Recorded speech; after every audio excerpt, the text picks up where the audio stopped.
music.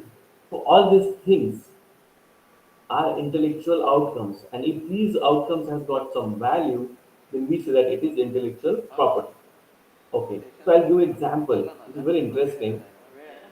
This is a picture of a stone, or I can say a rock.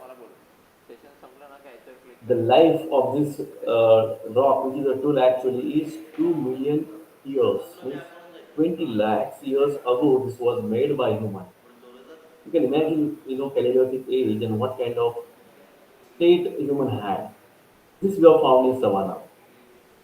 These are the side front views and side view of the tool. If you see, there is a age. So the human at that time was using this tool for cutting something like some flesh or leaves or roots and shoots. So imagine the condition of human at that time.